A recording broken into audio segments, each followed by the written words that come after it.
Apocalypse.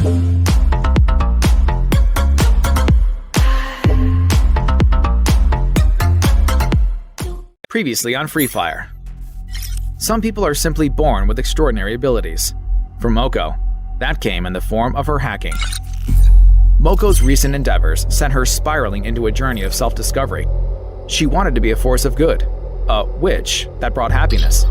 But could she ever get there? Moco was now free from Horizon, thanks to Andy. Andy had effortlessly set her free with the help of his own father. He mentioned that his dad worked for Horizon, and Moco had probably met him before. After all, he was a chief technical advisor for Horizon. No big deal.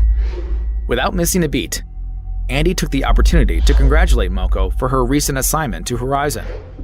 Andy remarked that he would have expected to see more emotion out of most people when it came to getting a job at Horizon. That might have been the case, but Moco was distraught. She worried for Angela, hoping she was safe and sound. At that moment, security guards opened a nearby door, leading prisoners towards a bus that was awaiting them. Among the crowd, Moco noticed Angela herself. She wanted to know where her friend was being taken to, but the guard made no sign of listening to her. The prisoners were ordered around, but before they left their sight, Angela told Moco not to worry about her. She'd be safe. She'd be all right. Moco wasn't so sure about that. She wanted to get Angela out of the situation. She blamed herself and wanted to set things right. Andy had already tried to no avail. Even his power and influence were of no use here. Andy explained to Moco that Angela's sentence was decided on 10 years. There was no getting her out of it. But how had he managed to get Moco out, and not Angela? Moco's uncertainty troubled her. The answer was simple, but cruel. Moco was, whether she liked it or not, a Horizon employee. That gave her the privilege of status, enough to save her from prison. Angela, on the other hand.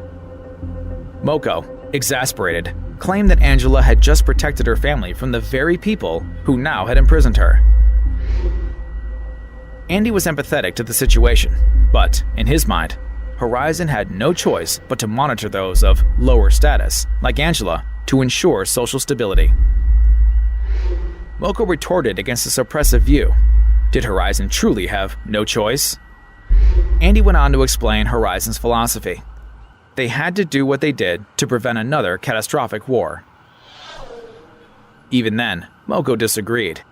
She thought that no one had any right to decide who was superior and who was inferior, least of all Horizon. With this, at least, Andy agreed. Andy revealed that this was in part the reason behind Moco's inclusion into Horizon. Andy and Horizon believe that humans are chained by their emotions, but with the help of more powerful computing, they could theoretically be free of such issues. This machine could help objectively decide someone's status. Moco still had her objections. In her mind, everyone is equal, and status does not change that. Andy tried to argue that, at the very least, the program would be objective, that it would not take trivial things into consideration.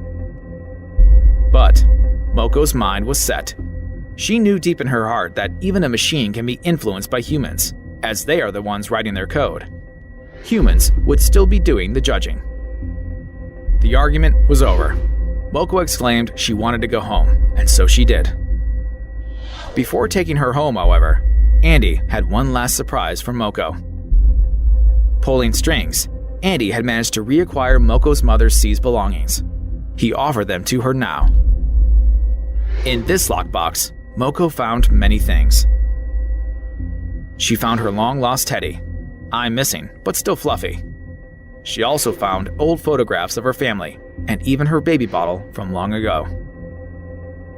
But among everything, she found a critical item, one that could change her future forever. As she picked it up, a warm, familiar voice echoed out of it. It said, "Moco, it's me, your mom."